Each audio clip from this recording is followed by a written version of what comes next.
Olá, meus queridos, sejam bem-vindos. É um prazer estar mais uma vez com vocês, trazendo um tópico importantíssimo para o nosso crescimento espiritual. Noé de fato pregou 120 anos ou não? Convido você a ficar até o fim nesse estudo de hoje. Tenho certeza que vai ser de grande valia para o nosso enlevo espiritual, para o nosso conhecimento. Na abertura aqui, em Mateus 24, versículo 37, como foi nos dias de Noé, assim será também na vinda do Filho do Homem. O que eu tiro isso de proveito? Veja bem, o próprio Cristo mencionou que a sua vinda seria de igual forma como foi nos dias de Noé. Ora, se próprio Cristo mencionou que a geração que estava prestes a ver a vinda gloriosa dele, se igualaria à geração do povo pré e pós-dilúvio, se há uma semelhança, acredito eu que eu preciso estudar. E é por isso que eu cheguei na seguinte conclusão. E uma delas foi essa questão da contagem dos 120 anos. Veja bem, eu tenho certeza que você já ouviu falar, já ouviu alguém pregar que Noé pregou 120 anos. Vamos começar por aí, traçar um norte do objetivo desse estudo de hoje. Olha, temos que voltar para Gênesis e captar alguns pontos importantes. Então, vamos para Gênesis 7, versículo 11. Quando Noé tinha 600 anos de idade, no 17º dia do segundo mês, nesse mesmo dia, todas as fontes das grandes profundezas jorraram e as comportas do céu se abriram. Ou seja, aqui está escrito que Noé tinha 600 anos. No calendário lunisolar, nós estamos falando de um mês de 30 dias, então no 17º dia do segundo mês. Então, aos 600 anos e 47 dias, veio o dilúvio sobre aquela geração. Isso nos remete ao seguinte ponto de partida. Olha, mas como é que a gente consegue encaixar os 120 anos dentro desse contexto? Então vamos lá. Está em Gênesis capítulo 6, versículo 3. Então o Senhor disse: o meu espírito não permanecerá no ser humano para sempre, pois este é carne, ele só viverá 120 anos. Tá? Então assim, a partir dessa, tem outras traduções que dá para entender de outra forma. Mas assim, a partir desse ponto, a partir desse versículo, as pessoas entendem que Noé pregou 120 anos, certo? Não estão erradas em chegar a essa conclusão, porém, lançando um olhar mais cuidadoso, estudioso, aqui dentro do contexto, nós vamos ver o seguinte, aí nós vamos nos sintonizar dentro desse contexto de 120 anos e vamos ver verdadeiramente se foram 120 anos ou não. No último versículo desse capítulo 5 de Gênesis, diz o seguinte: depois de completar 500 anos, Noé gerou Sem, Cã e Jafé. Ou seja, em outras versões diz que Noé tinha 500 anos e gerou Sem, Cã e Jafé. Ou seja, o que nós podemos entender, se Deus falou para Noé e para os filhos de Noé, entrem na arca, né? Entra você, entra os seus filhos e as mulheres dos seus filhos. Ora, se quando Deus já anunciou o dilúvio para com Noé, Noé já tinha 500 anos, e o dilúvio vem com 600 anos e 47 dias, nós não temos aqui 120 anos. Logo, chegamos a uma conclusão de que aqueles 120 anos pronunciados por Deus foram encurtados e abreviados. aquela geração tinha até 120 anos para se dar a acontecer o dilúvio, certo? Mas não tiveram os 120 anos. Passaram 100 anos.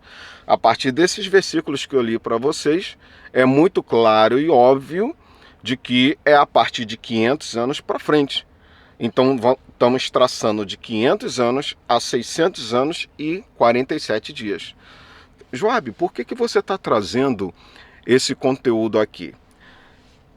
Aí é que está o X da questão. Veja bem, como soou da própria boca de Cristo o pronunciamento que, como foi nos dias de Noé, será assim mesmo na sua vinda, eu trouxe um estudo do seguinte ponto de vista. Eu trouxe um aprendizado, eu aprendi, e estou repassando aqui agora através desse vídeo. Que Deus tem, ao longo da história, profecias e Ele cumpre as profecias. Vou trazer um pouco mais de exemplo para que possamos ter mais luz sobre esse assunto, sobre esse tema.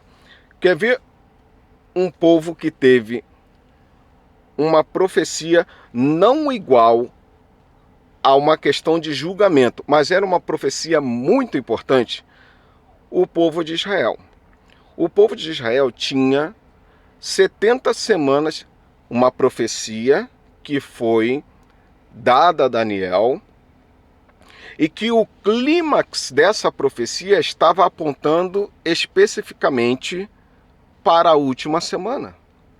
Na última semana, o Messias faria aliança com muitos durante 3 anos e meio, e na metade dessa semana ele morreu.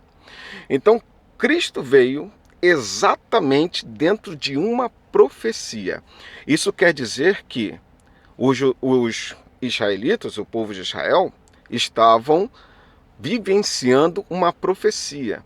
Não foi um dilúvio, não foi o fim dos tempos, mas foi uma profecia importante, porque a partir de Cristo, a partir da morte dele, dali para frente começa a dar um término da antiga aliança, a nova aliança, e começa uma nova jornada. A história dos gentios, a minha história e a sua história se inclui dentro desse contexto, tá? Agora, só que temos um outro ponto de partida importante para entendermos esse conteúdo que estou dizendo aqui agora. Nós também temos um período, um prazo de validade, assim como o povo do dilúvio. Nós temos. E dentro dessa minha contagem, nós temos aí aproximadamente ainda para se cumprir, né? Se for levar a cabo a contagem exata, nós temos ainda 280 anos para que Cristo volte. Mas calma lá, deixa eu explicar direitinho isso. Isso é uma outra profecia, é um outro contexto, que eu não quero aqui abrir agora para que nós não percamos a essência dessa mensagem. Só que, para aquelas pessoas que ouviram isso e devem ter pensado, nossa, Joabe, mas que contagem é essa? Isso quer dizer que eu estava com a minha esperança de ver Cristo voltar na minha geração? Aí é que eu digo, não perca a sua esperança. Veja bem, para isso eu quero que vocês leiam Mateus 24, versículo 22, para dar resposta a essa questão. Se aqueles dias não fossem abreviados, ninguém sobreviveria, mas por causa dos eleitos, aqueles dias serão abreviados. Ou seja, não perca a sua esperança. Tá? Apesar de que, na minha contagem, isso é uma coisa pessoal minha, tá? Uma busca pessoal, eu consigo traçar uma contagem que falta mais ou menos aí 280 anos ainda para que se cumpra o tempo dos gentios, o meu e o seu tempo, tá? Ainda falta esse tempo, porém, Cristo pode vir. Ele pode abreviar a sua vinda, assim como aconteceu com o povo do dilúvio, certo? Portanto, essa é a mensagem de hoje. Não poderia terminar de outra forma. chamando a atenção para cada um de nós para o seguinte ponto importante. Culturalmente falando, o povo do dilúvio estava vivendo uma cultura extremamente terrestre, voltado para as coisas materiais, para a violência, para a falta de amor, a falta de compromisso para com as coisas de Deus. E o povo, antes da volta de Cristo, também estará dentro desse contexto. Estamos falando da minha e da sua geração. Podemos ser visitados por Cristo, porque o povo, infelizmente, hoje não está dando valor às coisas de Deus. O povo de Deus está misturado contextualmente, culturalmente com as coisas do mundo. Todas as propostas do qual o vídeo número 1 eu mencionei, né? O povo culturalmente está dando total importância às coisas desse mundo. E com isso está se afastando de Cristo, afastando de Deus. Não é à toa que é mencionado que é necessário que venha o tempo da apostasia. Aí sim seja revelado o anticristo. Então, o que é necessário? Que a igreja se apostate. É necessário que o povo viva uma apostasia generalizada, né? Claro que eu não estou falando dos santos, aqueles que guardam os mandamentos de Deus e têm um testemunho de Cristo. Eu não estou falando desses, mas estou falando de um todo, né? O corpo de Cristo manchado por apostasia, tá bom? Então fica esse vídeo como ênfase do seguinte ponto de partida: independente de quando que Cristo vai vir ou não, e de quando que ele apressará a sua vinda, ele abreviará a sua volta, preciso você estar prontos para encontrar com ele, porque o meu dia, eu não sei. A hora que for a minha hora, né? Nós não sabemos. Porque, como diz o ditado, para morrer basta estar vivo. Mas eu espero ver Cristo na minha geração e com vida, vivendo para a honra e glória do reino dele. Esse é o meu desejo. Se você gostou, deixe o seu like, compartilhe essa mensagem com outras pessoas, quem sabe. Se você gostou, também deixe o seu comentário. Muito obrigado por assistir até agora. Que Deus o abençoe você, sua família, a todos. E até o próximo vídeo, se Deus quiser. Tchau, tchau.